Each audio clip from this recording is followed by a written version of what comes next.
It's absolutely amazing how when these folks are dealing with Black people, they don't seem to struggle with anything. They don't struggle with arresting you.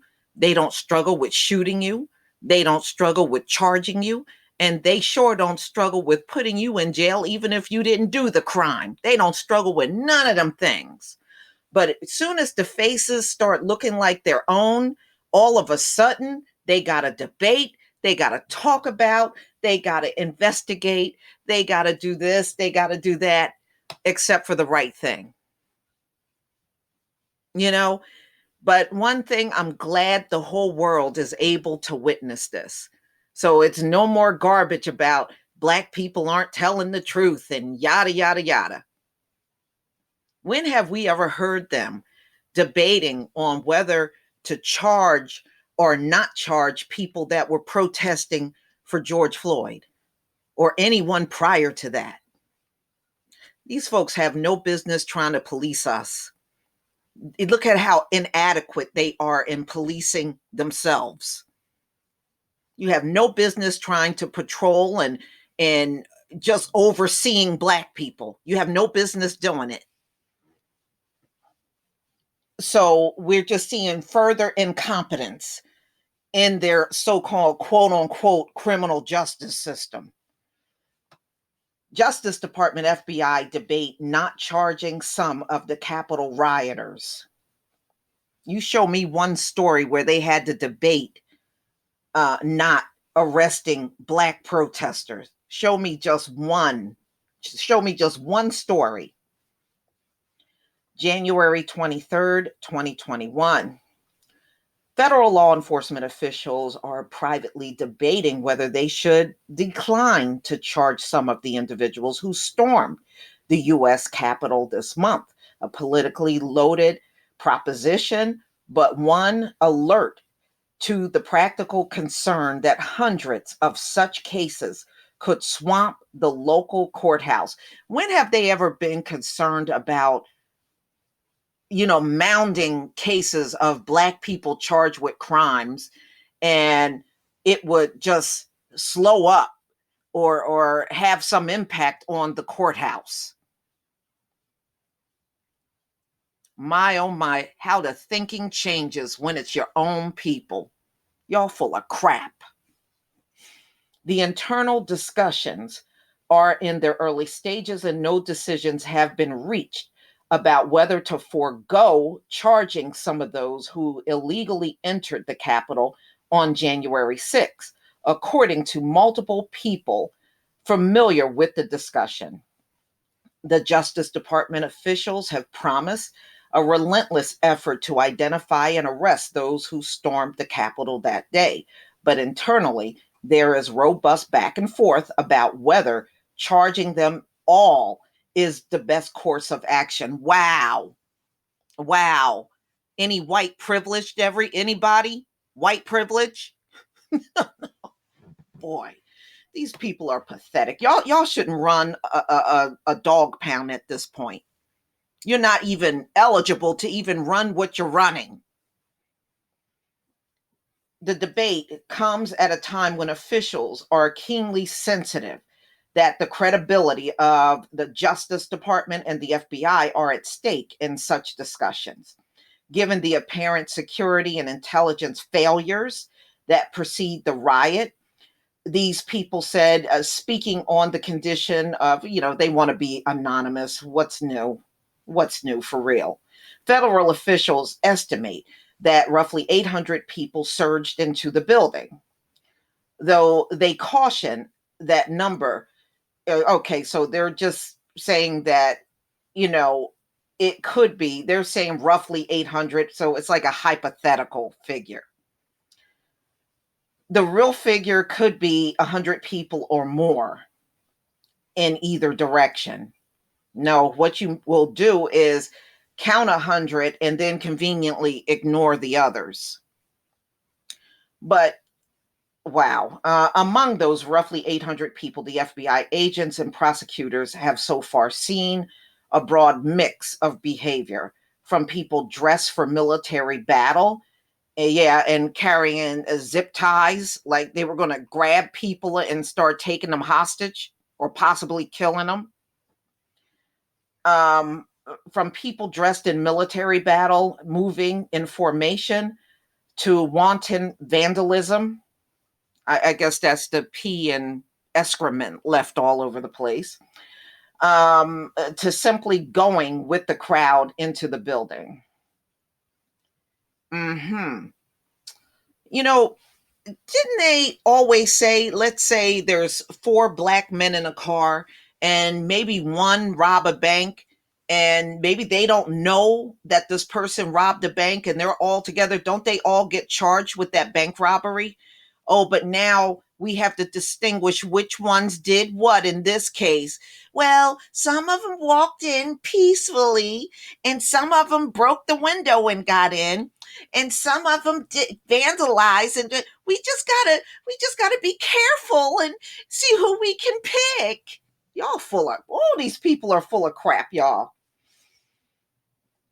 Okay, other agents and prosecutors have pushed back against the suggestion, arguing that it is important to send a forceful message that the kind of political violence and mayhem on display January 6th need to be punished to the fullest extent of the law so as to discourage similar conduct in the future.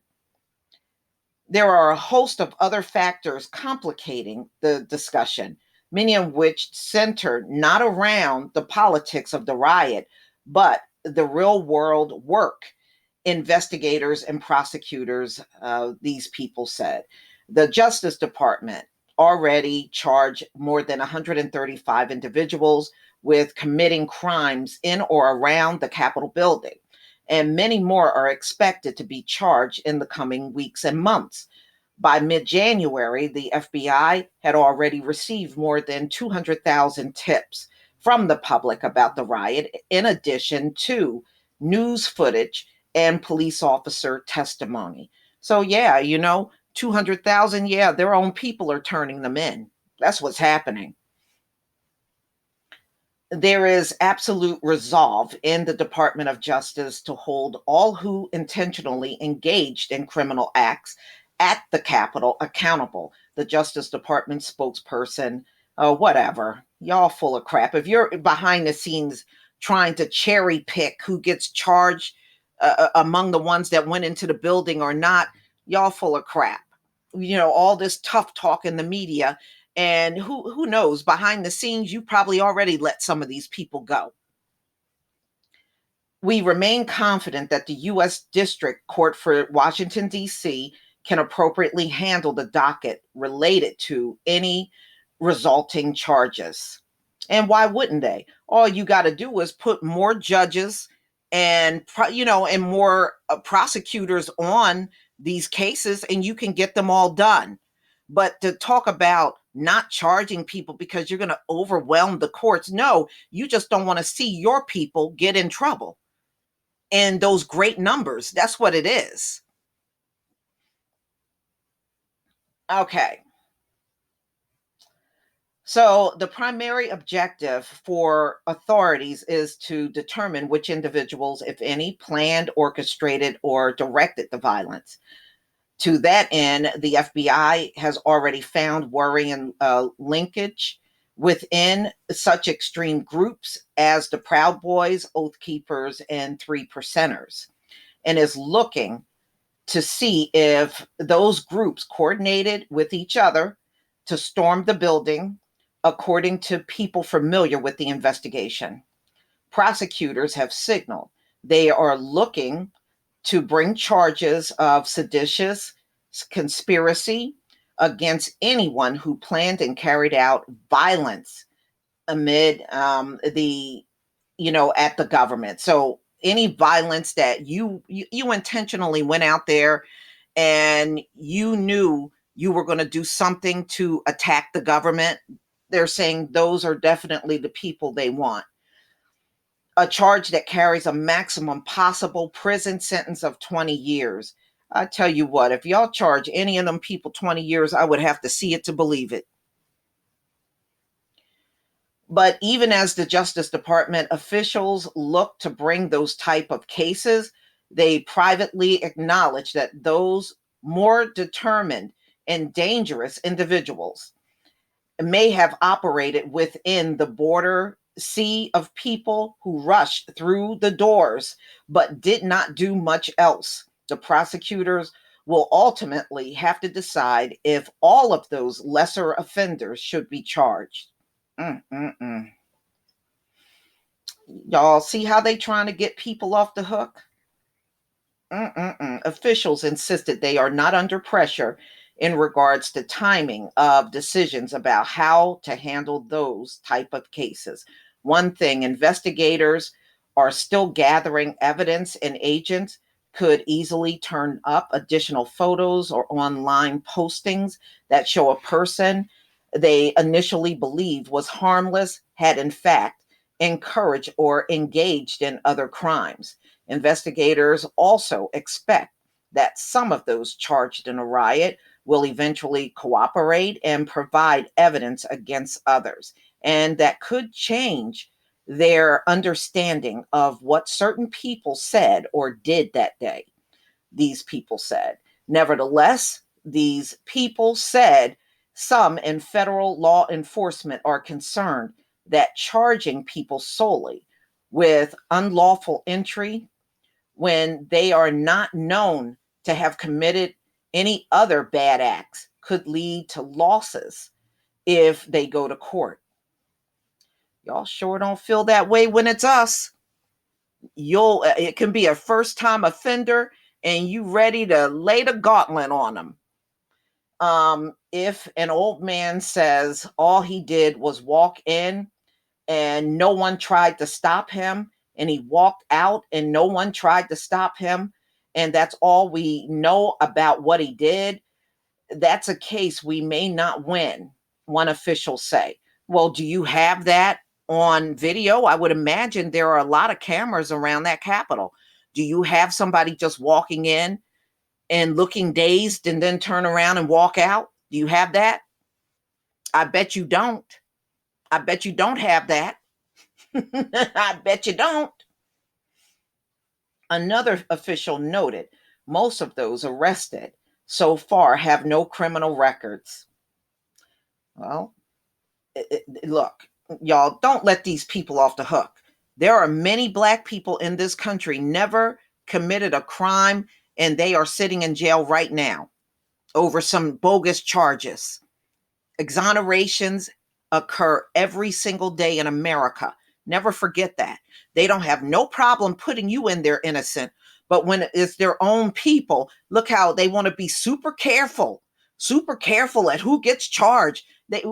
Just imagine if they did that with the Black community on a more regular basis, how different things would be. They don't even try to be careful. They don't even try. Oh boy. Mm-mm-mm. So this is what they're claiming they're going to do, ladies and gentlemen. I mean, this whole thing is just ridiculous. The way they want to cherry pick, but they never seem to want to do cherry picking when they're dealing with us, though. But please tell me what you think.